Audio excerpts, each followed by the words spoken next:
Hey guys, so one of my new patron members, Tom, sent me this game. He was playing as black. He's rated 11-17. We're going to take a look at it, but the way that this game ended was crazy. I was not expecting it to end the way that it ended, and so make sure you stick around to the end. Don't miss that, but we are going to go through the whole game. There's a lot of important learning moments, and so we're going to talk about some of those things. But yeah, like I said, the ending was pretty crazy, so make sure you stay for that. But let's go ahead and jump into this game. All right, so here we go, and the first thing I want to mention is look how long this game is. It's an hour and 15 minutes, which I think is smart. If you have the time to play longer time control games, I think you're going to learn more than if you're playing speed chess all the time. Now, I understand some people don't have that much time to devote to a game of chess, but if you do, it's definitely a better way to learn than playing, like I said, speed chess. So we get a Petrov. I don't really play the Petrov ever, but it's pretty even a lot of times because this is the main line. You play d6, kick the knight away. The pawns get traded, and you get this very symmetrical type of pawn structure. You got 3 over here, and then the 4 against 4. And so it leads to some pretty even positions, I would say, out of the opening. But okay, he trades the knight. Developing. Everything looks great. Developing. This is a weird move, and one thing, whenever your opponent plays a weird move, you always want to ask yourself, okay, what's a potential weakness that move could have created, right? So this is not a move that you would normally see. I mean, I think castling, I think developing the bishop would make a lot of sense. So as soon as I see this, my brain immediately goes to, okay, normally the pawn is going to be defending on c3. The rook is not really at risk. But since this pawn has been moved, now I'm just immediately want to consider what happens if I play a move like bishop f6, right? Because there's some weaknesses here now that white has to be really careful of. And one little tactic that I'm noticing is if bishop b2, it looks like we might be able to play knight takes b4. Now, Stockfish is telling me looks like a tactical reason why this doesn't work. I'm not sure what it is, but from what I'm seeing, this looks like a pretty nice move because this pawn is pinned, right? If they take, we're going to take here, and this looks pretty good for black. So let me see, what is Stockfish saying? Queen e2 check, queen e7.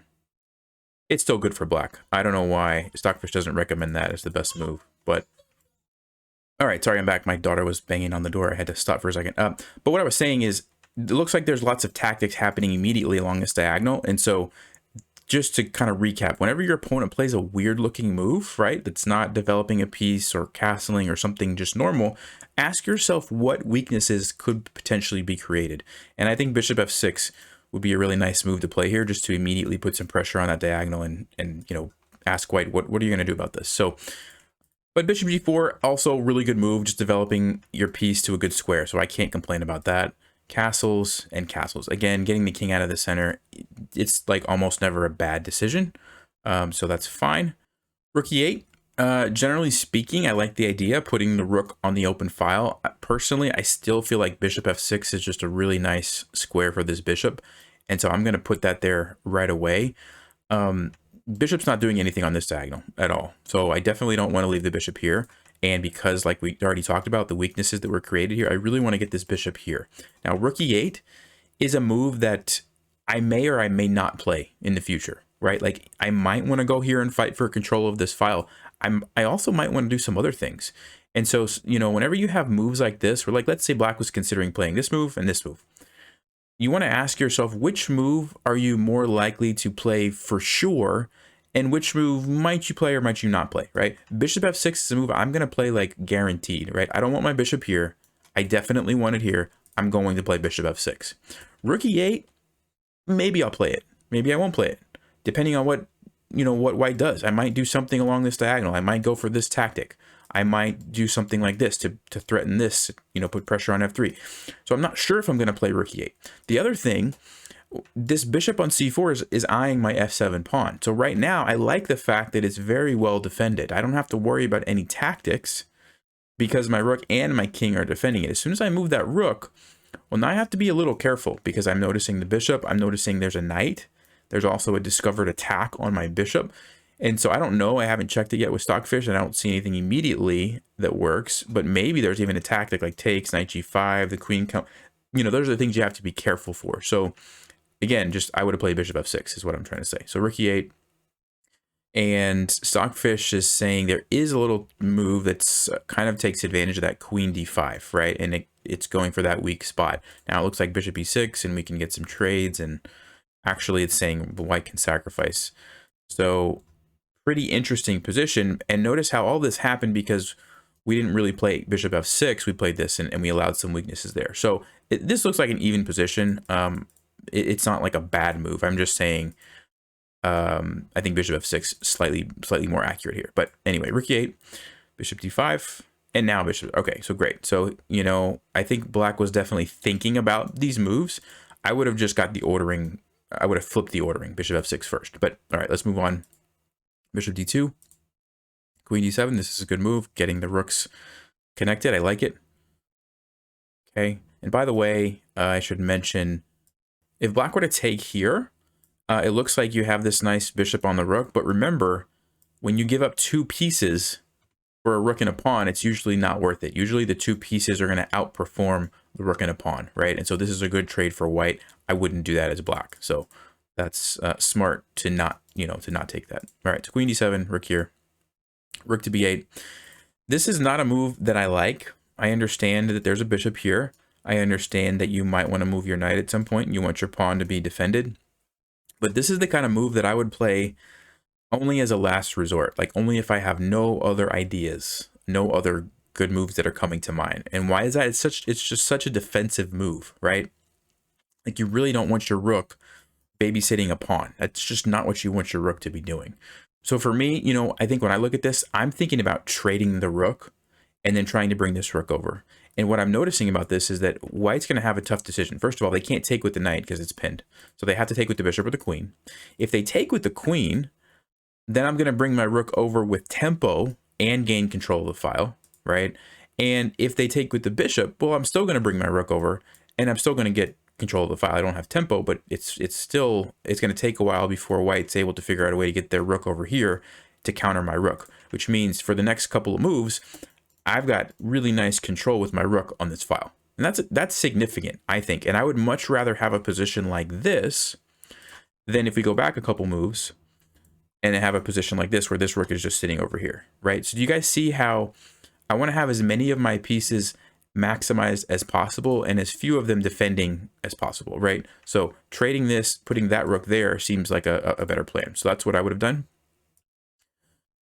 Okay, and oh, and by the way, in case b5 happens, let me just go back for a second. Let's say we, instead of playing this, we did take, we played here.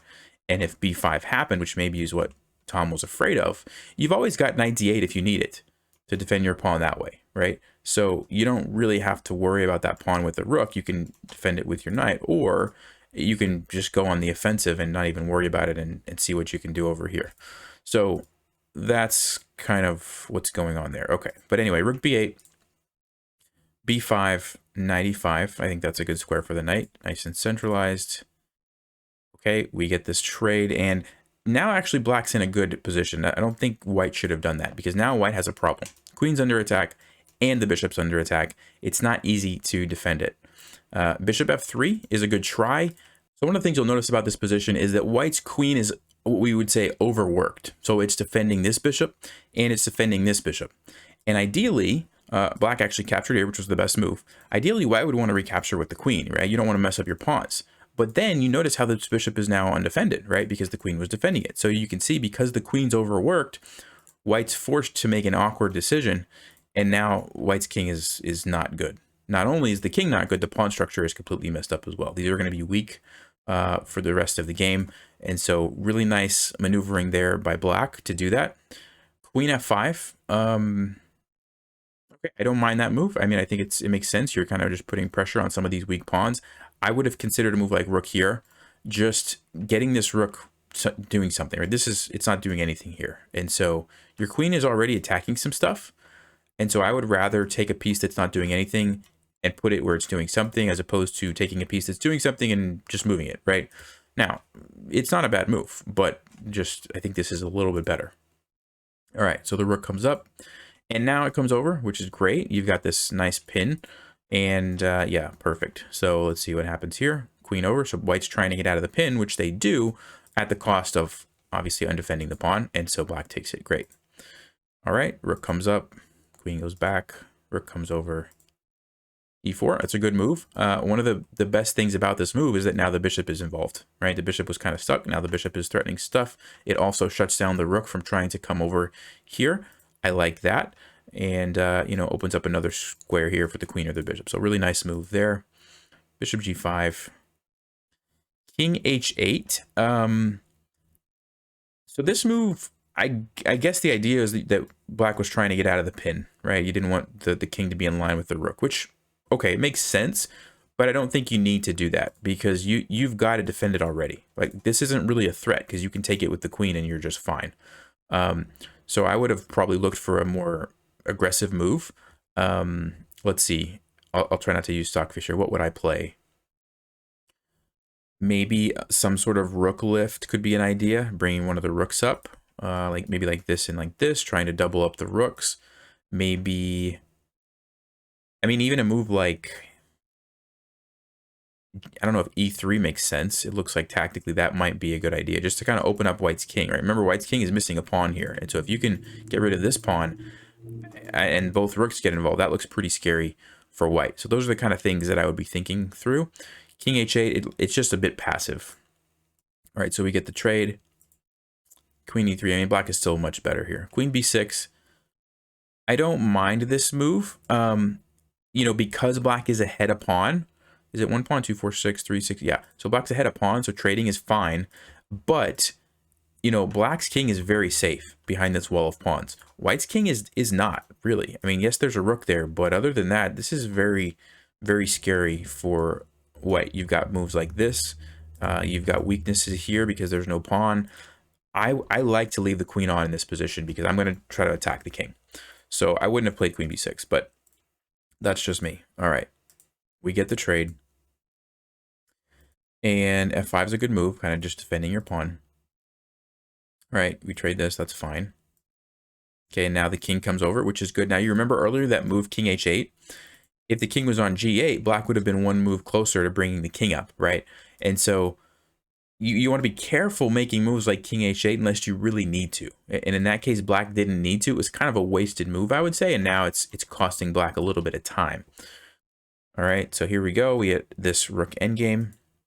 Now the king is finally making it into the game, which is good. Okay, defending this way. All right. I guess black is trying to trade rooks, and so he wants to defend. I think if it's me, I'm going to be playing a move like king f6 or king e6. I want to be bringing my king forward as opposed to bringing it backwards. It might still lead to a rook trade, right? Like if I go king e6, maybe I could still go here and trade the rooks. But if not, I'm more...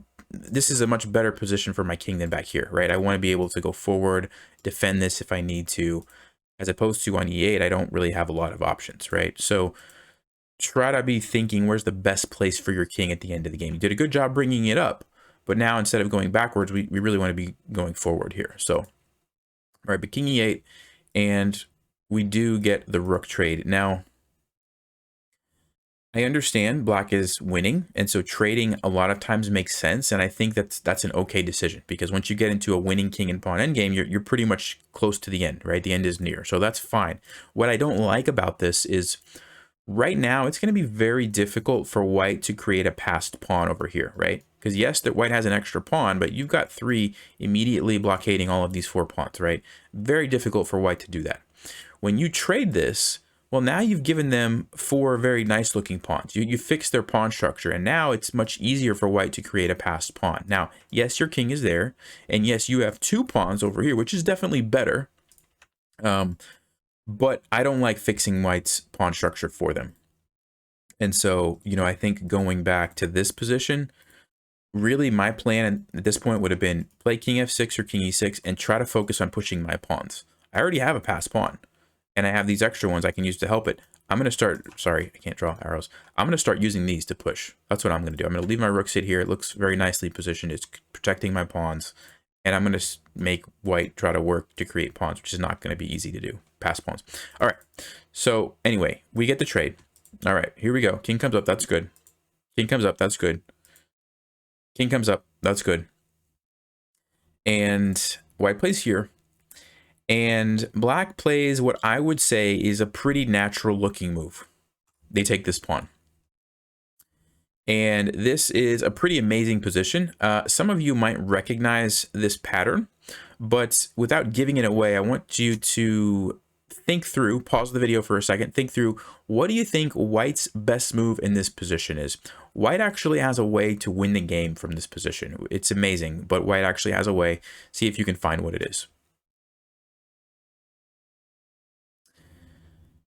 All right, well, if you've had a chance to look at that, before I tell you the answer, this is a very similar pattern to something that I've showed in some of my other endgame videos. Some of you who have been around for a while, you've probably seen it. But when you have 3 pawns against 3 pawns like this, there's a little trick, and it's a double pawn sacrifice to basically create a passed pawn. And so what white can do here is play the move b6, and the point behind b6 is that you're threatening to simply capture one of these pawns and then go and get a queen, right? So black has to do something.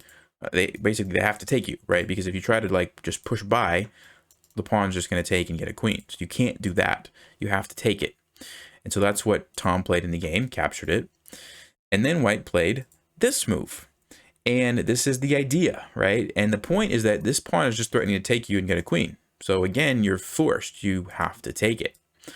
And now the amazing move c6, and this pawn is a passed pawn, and even though you had to sacrifice 2 pawns to do it, these are so far away it doesn't really matter. This one's going to become a queen in 2 moves, and the king can't catch it, right? It's too far.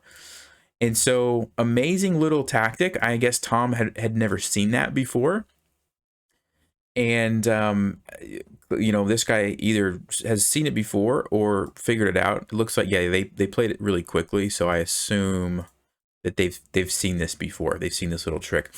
Most of the time when I show it, it's like 3 pawns up here and then 3 pawns here, and I say, okay, how do you win going forward? And here's an example in an actual game. It's funny, I've never seen a game like this. I've never seen a game where that actually showed up in a way like this, where it just won the game for you. But it's cool to kind of see that. It's unfortunate for Tom because he played such a great game to lose this way. That's a rough way to lose. But I can probably tell you Tom's not going to forget this one. And so keep in mind, you know, this highlights a couple of things. Number one, the value of pushing your pawns forward as much as you can, right? Even though we have 3 against 3 and it's even, and black's king is in a better position, the fact that these pawns are so far advanced allowed white to do this little trick, right? And you know, if you imagine if these pawns were here and black's pawns were here, it wouldn't work because black's pawns would be able to get a queen faster. But because they're so far advanced, it works out in white's favor. So tough game. What should black have played in this position? Just something simple like g6 to defend this pawn. And then I don't know what, white can't do this yet because the king is close enough to catch everything.